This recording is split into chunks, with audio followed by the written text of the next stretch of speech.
श्री हनुमते नमः। अथ श्री मारुति कवचम्। ओम नमो भगवते विचित्रवीर हनुमते प्रलयकालानल प्रभाप्रज्वलनाय प्रतापवज्रदेहाय अंजनागर्भसम्भूताय प्रकटविक्रमवीर दैत्यदानव यक्षरक्षोगण ग्रहबन्धनाय भूतग्रहबन्धनाय प्रेतग्रहबन्धनाय पिशाचग्रहबन्धनाय शाकिनी डाकिनी ग्रहबन्धनाय काकिनी कामिनी ग्रहबन्धनाय ब्रह्मग्रहबन्धनाय ब्रह्मराक्षसग्रहबन्धनाय चौरग्रहबन्धनाय मारीग्रहबन्धनाय एहि एहि आगच्छ आगच्छ आवेशय आवेशय मम हृदये प्रवेशय प्रवेशय स्फुर स्फुर प्रस्फुर प्रस्फुर सत्यं कथय। व्याघ्रमुखबन्धन सर्पमुखबन्धन राजमुखबन्धन नारीमुखबन्धन सभामुखबन्धन शत्रुमुखबन्धन सर्वमुखबन्धन लङ्काप्रसादभञ्जन अमुकं मे वसमानय क्लीं क्लीं क्लीं ह्रीं श्रीं श्रीं राजानं वसमानय श्रीं ह्रीं क्लीं स्त्रिय आकर्षय आकर्षय शत्रून् मर्दय मर्दय मारय मारय चूर्णय चूर्णय खे खे श्रीरामचन्द्राज्ञया मम कार्यसिद्धिं कुरु कुरु। ओम ह्रां ह्रीं ह्रूं ह्रैं ह्रौं हः फट् स्वाहा। विचित्रवीर हनुमन् मम सर्वशत्रून् भस्मीकुरु कुरु। हन हन हुं फट् स्वाहा। 11 शतवारं जपित्वा सर्वशत्रून् वशमानयते नान्यथा इति। ओम नमो वायुपुत्राय भीमरूपाय धीमते नमस्ते रामदूताय कामरूपाय श्रीमते। मोहशोकविनाशाय सीताशोकविनाशिने भग्नाशोकवनायास्तु दग्धलङ्काय वाग्मिने। गतिर्निर्जितवाताय लक्ष्मणप्राणदाय च वनौकसां वरिष्ठाय वसिने वनवासिने।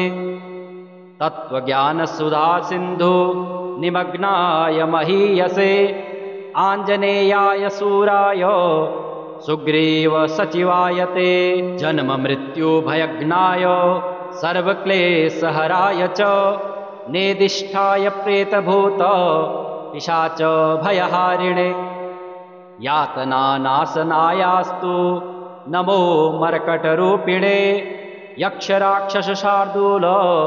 सर्पविच्छेदभीहृते। महाबलाय वीराय चिरञ्जीविन् उद्धृते हारिणे वज्रदेहाय चौललङ्घितमहाब्धये। बलिनामग्रगण्याय नमो नः पाहि मारुते लाभदोषे त्वमेवासु हनुमन् राक्षसान्तक। यशो जयं च मे देहि शत्रून् नाशय नाशय स्वाश्रितानां भयदं य एवं स्तौति मारुतिं। हानिः कुतो भवेत् तस्य सर्वत्र विजयी भवेत्। ओम नमो भगवते विचित्रवीर हनुमते प्रलयकालानल प्रभाप्रज्वलनाय प्रतापवज्रदेहाय अंजनागर्भसम्भूताय प्रकटविक्रमवीर दैत्यदानव यक्षरक्षोगण ग्रहबन्धनाय भूतग्रहबन्धनाय प्रेतग्रहबन्धनाय पिशाचग्रहबन्धनाय शाकिनी डाकिनी ग्रहबन्धनाय काकिनी कामिनी ग्रहबन्धनाय ब्रह्मग्रहबन्धनाय ब्रह्मराक्षसग्रहबन्धनाय चौरग्रहबन्धनाय मारीग्रहबन्धनाय एहि एहि आगच्छ आगच्छ आवेशय आवेशय मम हृदये प्रवेशय प्रवेशय स्फुर स्फुर प्रस्फुर प्रस्फुर सत्यं कथय व्याघ्रमुखबन्धन सर्पमुखबन्धन राजमुखबन्धन नारीमुखबन्धन सभामुखबन्धन शत्रुमुखबन्धन सर्वमुखबन्धन लङ्काप्रसादभञ्जन अमुकं मे वसमानय क्लीं क्लीं क्लीं ह्रीं श्रीं श्रीं राजानं वसमानय श्रीं ह्रीं क्लीं स्त्रिय आकर्षय आकर्षय शत्रून् मर्दय मर्दय मारय मारय चूर्णय चूर्णय खे खे श्रीरामचन्द्राज्ञया मम कार्यसिद्धिं कुरु कुरु ॐ ह्रां ह्रीं ह्रूं ह्रैं ह्रौं हः फट् स्वाहा विचित्रवीर हनुमन् मम सर्वशत्रून् भस्मीकुरु कुरु हन हन हुं फट् स्वाहा 1100 जपित्वा सर्वशत्रून् वशमानयते नान्यथा इति ॐ नमो वायुपुत्राय भीमरूपाय धीमते नमस्ते रामदूताय कामरूपाय श्रीमते मोहशोकविनाशाय सीताशोकविनाशिने भग्नाशोकवनायास्तु दग्धलङ्काय वाग्मिने गतिर्निर्जितवाताय लक्ष्मणप्राणदाय च वनौकशां वरिष्ठाय वसिने वनवासिने तत्त्वज्ञानसुधासिन्धु निमग्नाय महीयसे आञ्जनेयाय शूराय सुग्रीव सचिवायते जन्ममृत्युभयज्ञाय सर्वक्लेशहराय च नेदिष्ठाय प्रेतभूत पिशाच भयहारिणे यातनानाशनायास्तु नमो मर्कटरूपिणे यक्षराक्षसशार्दूल सर्पविच्छेक्तीर्थे महाबलाय वीराय चिरञ्जीविन् उद्धृते हारिणे वज्रदेहाय चौललङ्घितमहाब्धये बलिनामग्रगण्याय नमो नः पाहि मारुते लाभदोषे त्वमेवासु हनुमन् राक्षसान्तक यशो जयं च मे देहि शत्रून् नाशय नाशय स्वाश्रितानां भयदं य एवं स्तौति मारुतिं हानिः कुतो भवेत् तस्य सर्वत्र विजयी भवेत् ॐ नमो भगवते विचित्रवीर हनुमते प्रलयकालानल प्रभाप्रज्वलनाय प्रतापवज्रदेहाय अञ्जनागर्भसम्भूताय प्रकटविक्रमवीर दैत्यदानव यक्षरक्षोगण ग्रहबन्धनाय भूतग्रहबन्धनाय प्रेतग्रहबन्धनाय पिशाचग्रहबन्धनाय शाकिनी डाकिनी ग्रहबन्धनाय काकिनी कामिनी ग्रहबन्धनाय ब्रह्मग्रहबन्धनाय ब्रह्मराक्षसग्रहबन्धनाय चौरग्रहबन्धनाय मारीग्रहबन्धनाय एहि एहि आगच्छ आगच्छ आवेशय आवेशय मम हृदये प्रवेशय प्रवेशय स्फुर स्फुर प्रस्फुर प्रस्फुर सत्यं कथय व्याघ्रमुखबन्धन सर्पमुखबन्धन राजमुखबन्धन नारीमुखबन्धन सभामुखबन्धन शत्रुमुखबन्धन सर्वमुखबन्धन लङ्काप्रसादभञ्जन अमुकं मे वसमानय क्लीं क्लीं क्लीं ह्रीं श्रीं श्रीं राजानं वसमानय श्रीं ह्रीं क्लीं स्त्रिय आकर्षय आकर्षय शत्रून् मर्दय मर्दय मारय मारय चूर्णय चूर्णय खे खे श्रीरामचन्द्राज्ञया मम कार्यसिद्धिं कुरु कुरु ॐ ह्रां ह्रीं ह्रूं ह्रैं ह्रौं हः फट् स्वाहा विचित्रवीर हनुमन् मम सर्वशत्रून् भस्मीकुरु कुरु हन हन हुं फट् स्वाहा 11 शतवारं जपित्वा सर्वशत्रून् वशमानयते नान्यथा इति ॐ नमो वायुपुत्राय भीमरूपाय धीमते नमस्ते रामदूताय कामरूपाय श्रीमते मोहशोकविनाशाय सीताशोकविनाशिने भग्नाशोकवनायास्तु दग्धलङ्काय वाग्मिने गतिर्निर्जितवाताय लक्ष्मणप्राणदाय च वनौकसां वरिष्ठाय वसिने वनवासिने तत्त्वज्ञानसुधासिन्धु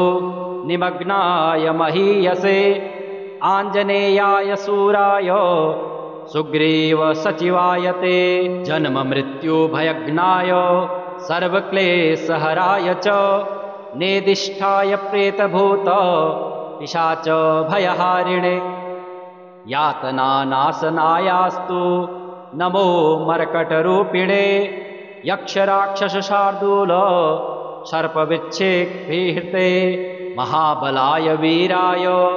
चिरञ्जीविन् उद्धृते हारिणे वज्रदेहाय चौललङ्घितमहाब्धये बलिनामग्रगण्याय नमो नः पाहि मारुते लाभदोषे त्वमेवासु हनुमन् राक्षसान्तक यशो जयं च मे देहि शत्रून्नाशय नाशय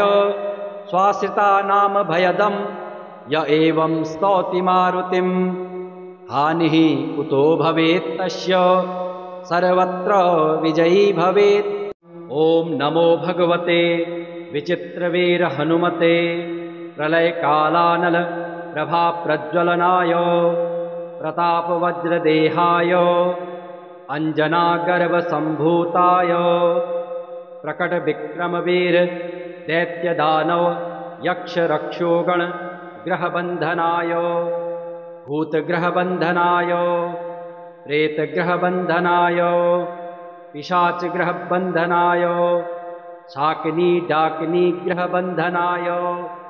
काकिनी कामिनी ग्रहबन्धनाय ब्रह्मग्रहबन्धनाय ब्रह्मराक्षसग्रहबन्धनाय चौरग्रहबन्धनाय मारीग्रहबन्धनाय एहि एहि आगच्छ आगच्छ आवेशय आवेशय मम हृदये प्रवेशय प्रवेशय स्फुर स्फुर प्रस्फुर प्रस्फुर सत्यं कथय व्याघ्रमुखबन्धन सर्पमुखबन्धन राजमुखबन्धन नारीमुखबन्धन सभामुखबन्धन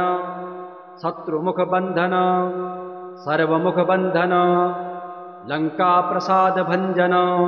अमुकं मे वसमानय क्लीं क्लीं क्लीं ह्रीं श्रीं श्रीं राजानं वसमानय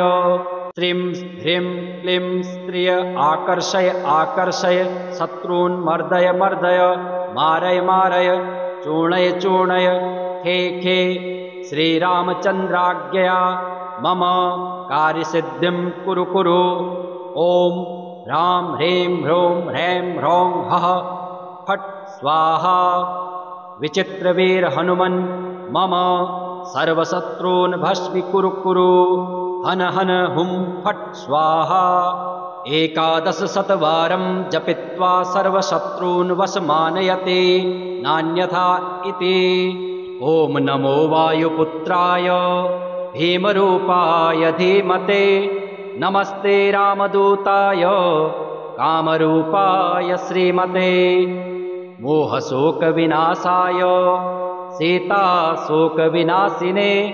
भग्नाशोकवनायास्तु दग्धलङ्काय वाग्मिने गतिर्निर्जितवाताय लक्ष्मणप्राणदाय च वनौकसां वरिष्ठाय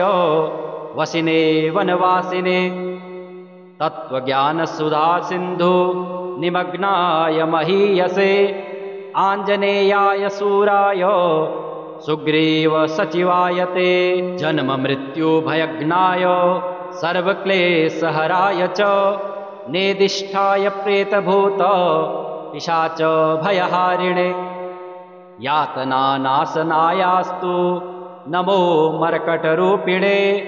यक्षराक्षसशार्दूल सर्पविच्छेक्तीर्थे महाबलाय वीराय चिरञ्जीविन् उद्धृते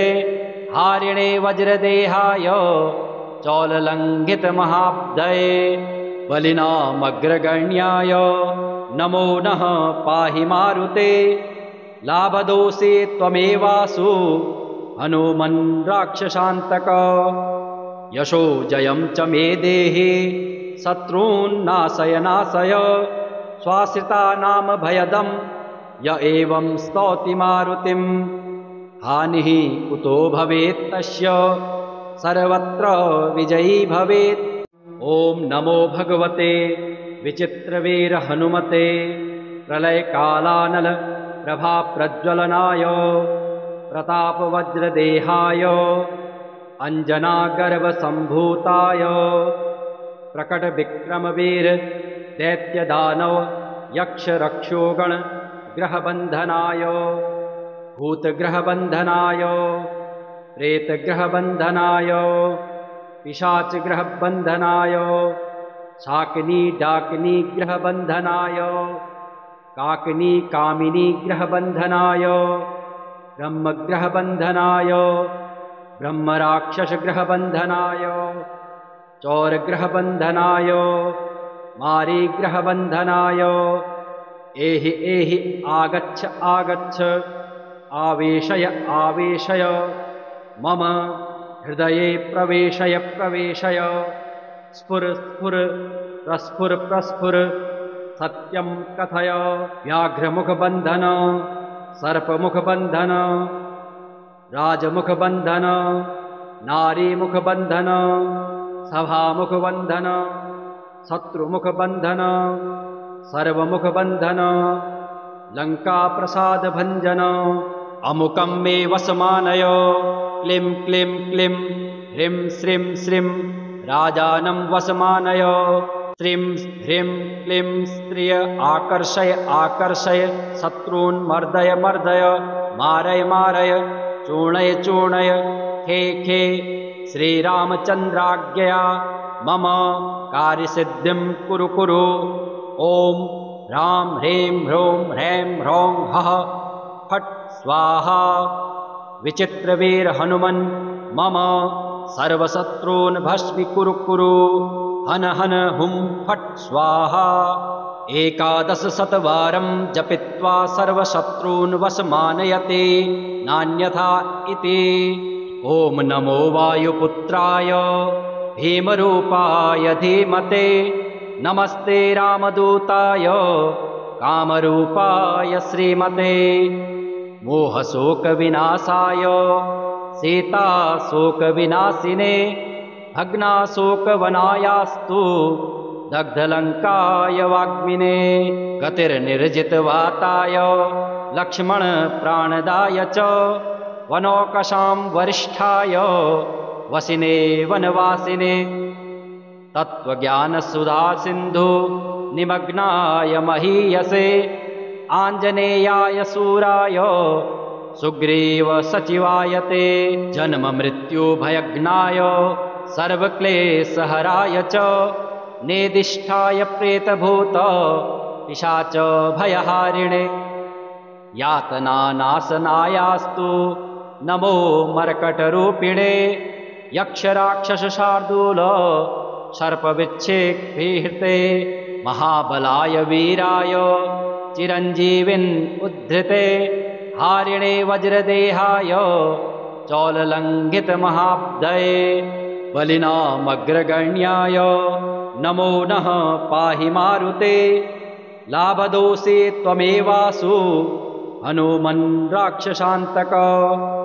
यशो जयं च मे देहि शत्रून्नाशय नाशय स्वाश्रितानां भयदं य एवं स्तौति मारुतिं हानिः कुतो भवेत् तस्य सर्वत्र विजयी भवेत्। ॐ नमो भगवते विचित्रवीर हनुमते प्रलयकालानल प्रभाप्रज्वलनाय प्रतापवज्रदेहाय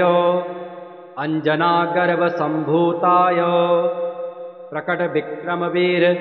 दैत्यदानव यक्षरक्षोगण ग्रहबन्धनाय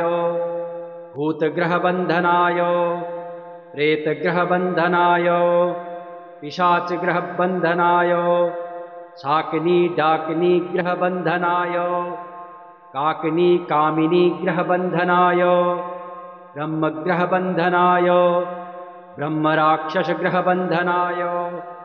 चौरग्रहबन्धनाय मारीग्रहबन्धनाय एहि एहि आगच्छ आगच्छ आवेशय आवेशय मम हृदये प्रवेशय प्रवेशय स्फुर स्फुर प्रस्फुर प्रस्फुर सत्यं कथय व्याघ्रमुखबन्धन सर्पमुखबन्धन राजमुखबन्धन नारीमुखबन्धन सभामुखबन्धन शत्रुमुखबन्धन सर्वमुखबन्धन लङ्काप्रसादभञ्जन अमुकं मे वसमानय क्लीं क्लीं क्लीं ह्रीं श्रीं श्रीं राजानं वसमानय श्रीं ह्रीं क्लीं स्त्रिय आकर्षय आकर्षय शत्रून् मर्दय मर्दय मारय मारय चूर्णय चूर्णय खे खे श्रीरामचन्द्राज्ञया मम कार्यसिद्धिं कुरु कुरु ॐ ह्रां ह्रीं ह्रूं ह्रैं ह्रौं हः फट् स्वाहा विचित्रवीर हनुमन् मम सर्वशत्रून् भस्मीकुरु कुरु हन हन हुं फट् स्वाहा 1100 जपित्वा सर्वशत्रून् वशमानयते नान्यथा इति। ॐ नमो वायुपुत्राय भीमरूपाय धीमते नमस्ते रामदूताय कामरूपाय श्रीमते मोहशोकविनाशाय सीताशोकविनाशिने भग्नाशोकवनायास्तु दग्धलङ्काय वाग्मिने गतिर्निर्जितवाताय लक्ष्मणप्राणदाय च वनौकशां वरिष्ठाय वसिने वनवासिने तत्त्वज्ञानसुधासिन्धु निमग्नाय महीयसे आञ्जनेयाय शूराय सुग्रीव सचिवाय ते जन्ममृत्युभयज्ञाय सर्वक्लेशहराय च नेदिष्ठाय प्रेतभूत पिशाच भयहारिणे यातनानाशनायास्तु नमो मर्कटरूपिणे यक्षराक्षसशार्दूल सर्पविच्छेत्ते महाबलाय वीराय चिरञ्जीविन् उद्धृते हारिणे वज्रदेहाय चौललङ्घितमहाब्धये बलिनामग्रगण्याय नमो नः पाहि मारुते लाभदोषे त्वमेवासु हनुमन् राक्षसान्तक यशो जयं च मे देहि शत्रून् नाशय नाशय स्वाश्रितानां भयदं य एवं स्तौति मारुतिं हानिः कुतो भवेत् तस्य सर्वत्र विजयी भवेत्। ॐ नमो भगवते विचित्रवीर हनुमते प्रलयकालानल प्रभाप्रज्वलनाय प्रतापवज्रदेहाय अञ्जनागर्भसम्भूताय प्रकटविक्रमवीर दैत्यदानव यक्षरक्षोगण ग्रहबन्धनाय भूतग्रहबन्धनाय प्रेतग्रहबन्धनाय पिशाचग्रहबन्धनाय शाकिनी डाकिनी ग्रहबन्धनाय काकिनी कामिनी ग्रहबन्धनाय ब्रह्मग्रहबन्धनाय ब्रह्मराक्षसग्रहबन्धनाय चौरग्रहबन्धनाय मारीग्रहबन्धनाय एहि एहि आगच्छ आगच्छ आवेशय आवेशय मम हृदये प्रवेशय प्रवेशय स्फुर स्फुर प्रस्फुर प्रस्फुर सत्यं कथय व्याघ्रमुखबन्धन सर्पमुखबन्धन राजमुखबन्धन नारीमुखबन्धन सभामुखबन्धन शत्रुमुखबन्धन सर्वमुखबन्धन लङ्काप्रसादभञ्जन अमुकं मे वसमानय क्लीं क्लीं क्लीं ह्रीं श्रीं श्रीं राजानं वसमानय श्रीं ह्रीं क्लीं स्त्रिय आकर्षय आकर्षय शत्रून् मर्दय मर्दय मारय मारय चूर्णय चूर्णय खे खे श्रीरामचन्द्राज्ञया मम कार्यसिद्धिं कुरु कुरु ॐ ह्रां ह्रीं ह्रूं ह्रैं ह्रौं हः फट् स्वाहा विचित्रवीर हनुमन् मम सर्वशत्रून् भस्मीकुरु कुरु हन हन हुं फट् स्वाहा 11 शतवारं जपित्वा सर्वशत्रून् वशमानयते नान्यथा इति ॐ नमो वायुपुत्राय भीमरूपाय धीमते नमस्ते रामदूताय कामरूपाय श्रीमते मोहशोकविनाशाय सीताशोकविनाशिने भग्नाशोकवनायास्तु दग्धलङ्काय वाग्मिने गतिर्निर्जितवाताय लक्ष्मणप्राणदाय च वनौकसां वरिष्ठाय वसिने वनवासिने तत्त्वज्ञानसुधासिन्धु निमग्नाय महीयसे आञ्जनेयाय शूराय सुग्रीव सचिवाय ते जन्ममृत्युभयज्ञाय सर्वक्लेशहराय च नेदिष्ठाय प्रेतभूत पिशाच भयहारिणे यातनानाशनायास्तु नमो मर्कटरूपिणे यक्षराक्षसशार्दूल सर्पविच्छेदभीहृते महाबलाय वीराय चिरञ्जीविन् उद्धृते हारिणे वज्रदेहाय चौललङ्घितमहाब्धये बलिनामग्रगण्याय नमो नः पाहि मारुते लाभदोषे त्वमेवासु हनुमन् राक्षसान्तक यशो जयं च मे देहि शत्रून्नाशय नाशय स्वाश्रितानां भयदं य एवं स्तौति मारुतिं हानिः कुतो भवेत् तस्य सर्वत्र विजयी भवेत् ॐ नमो भगवते विचित्रवीर हनुमते प्रलयकालानल प्रभाप्रज्वलनाय प्रतापवज्रदेहाय अञ्जनागर्भसम्भूताय प्रकटविक्रमवीर दैत्यदानव यक्षरक्षोगण ग्रहबन्धनाय भूतग्रहबन्धनाय प्रेतग्रहबन्धनाय पिशाचग्रहबन्धनाय शाकिनी डाकिनी ग्रहबन्धनाय काकिनी कामिनी ग्रहबन्धनाय ब्रह्मग्रहबन्धनाय ब्रह्मराक्षसग्रहबन्धनाय चौरग्रहबन्धनाय मारीग्रहबन्धनाय एहि एहि आगच्छ आगच्छ आवेशय आवेशय मम हृदये प्रवेशय प्रवेशय स्फुर स्फुर प्रस्फुर प्रस्फुर सत्यं कथय व्याघ्रमुखबन्धन सर्पमुखबन्धन राजमुखबन्धन नारीमुखबन्धन सभामुखबन्धन शत्रुमुखबन्धन सर्वमुखबन्धन लङ्काप्रसादभञ्जन अमुकं मे वसमानय क्लीं क्लीं क्लीं ह्रीं श्रीं श्रीं राजानं वसमानय श्रीं ह्रीं क्लीं स्त्रिय आकर्षय आकर्षय शत्रून् मर्दय मर्दय मारय मारय चूर्णय चूर्णय खे खे श्रीरामचन्द्राज्ञया मम कार्यसिद्धिं कुरु कुरु ॐ ह्रां ह्रीं ह्रूं ह्रैं ह्रौं हः फट् स्वाहा विचित्रवीर हनुमन् मम सर्वशत्रून् भस्मीकुरु कुरु हन हन हुं फट् स्वाहा 11 शतवारं जपित्वा सर्वशत्रून् वशमानयते नान्यथा इति ॐ नमो वायुपुत्राय भीमरूपाय धीमते नमस्ते रामदूताय कामरूपाय श्रीमते मोहशोकविनाशाय सीताशोकविनाशिने भग्नाशोकवनायास्तु दग्धलङ्काय वाग्मिने गतिर्निर्जितवाताय लक्ष्मणप्राणदाय च वनौकशां वरिष्ठाय वसिने वनवासिने तत्त्वज्ञानसुधासिन्धु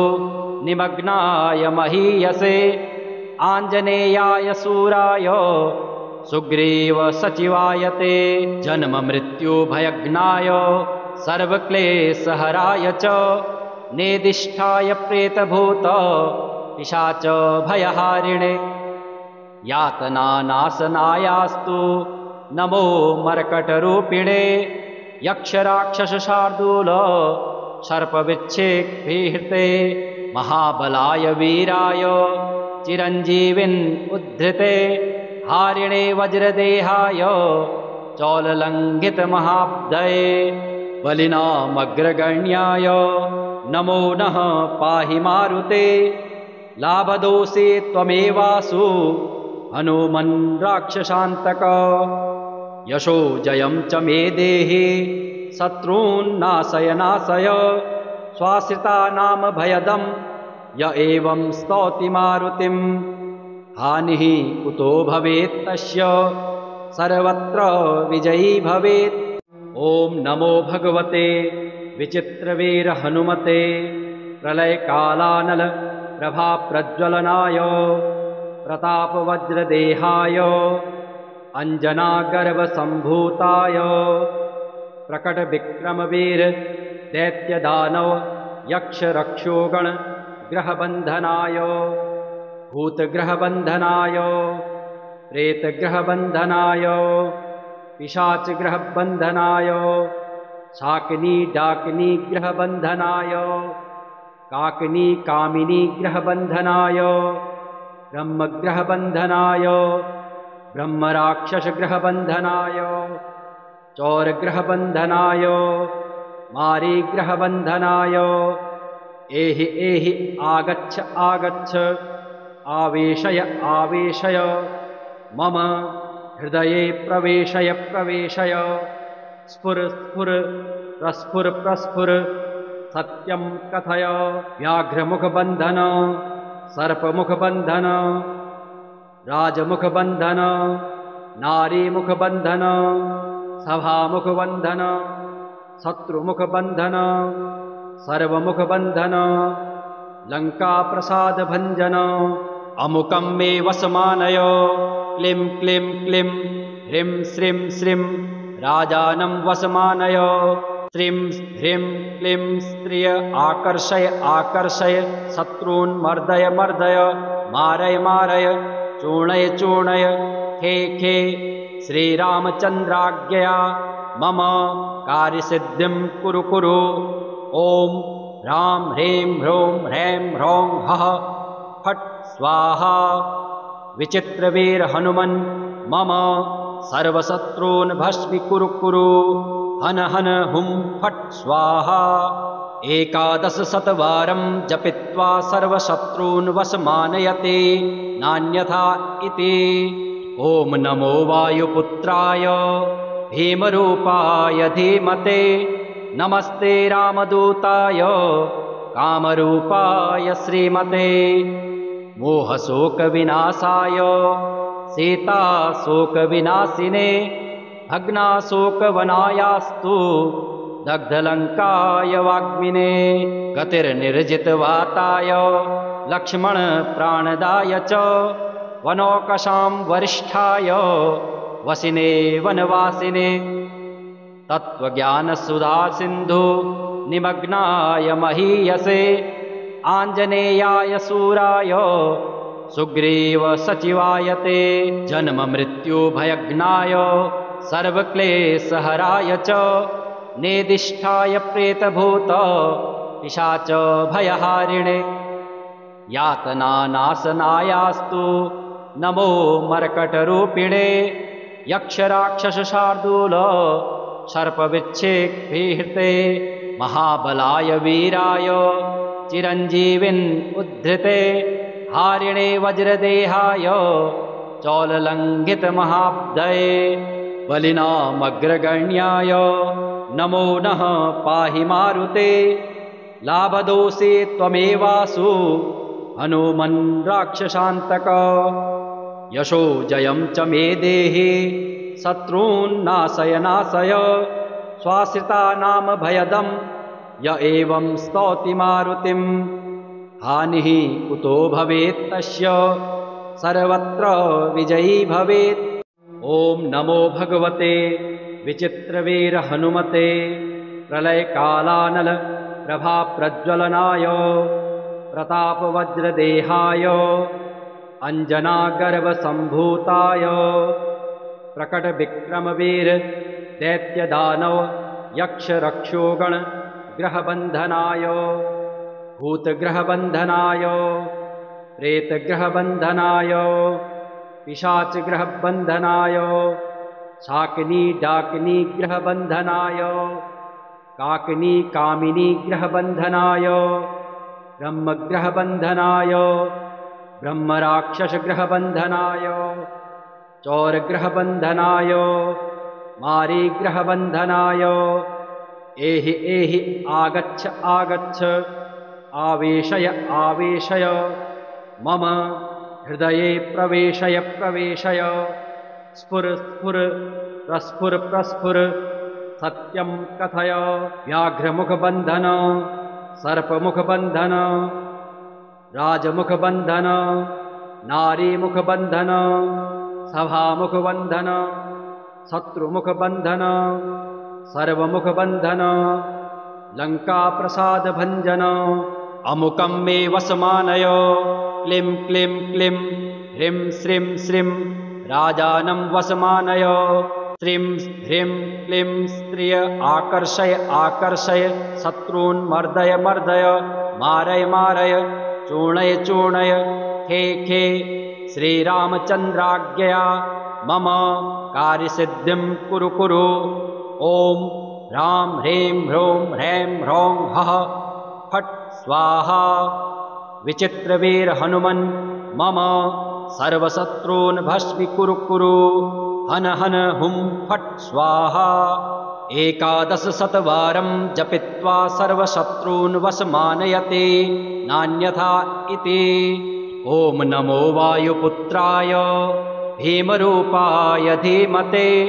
नमस्ते रामदूताय कामरूपाय श्रीमते मोहशोकविनाशाय सीताशोकविनाशिने भग्नाशोकवनायास्तु दग्धलङ्काय वाग्मिने गतिर्निर्जितवाताय लक्ष्मणप्राणदाय च वनौकसां वरिष्ठाय वसिने वनवासिने तत्त्वज्ञानसुधासिन्धु निमग्नाय महीयसे आञ्जनेयाय शूराय सुग्रीव सचिवाय ते जन्ममृत्युभयज्ञाय सर्वक्लेशहराय च नेदिष्ठाय प्रेतभूत पिशाच भयहारिणे यातनानाशनायास्तु नमो मर्कटरूपिणे यक्षराक्षसशार्दूल सर्पविच्छेक्रिहृते महाबलाय वीराय चिरञ्जीविन् उद्धृते हारिणे वज्रदेहाय चौललङ्घितमहाब्धये बलिनामग्रगण्याय नमो नः पाहि मारुते लाभदोषे त्वमेवासु हनुमन् राक्षसान्तक यशो जयं च मे देहि शत्रून्नाशय नाशय स्वाश्रितानां भयदं य एवं स्तौति मारुतिं हानिः कुतो भवेत् तस्य सर्वत्र विजयी भवेत्।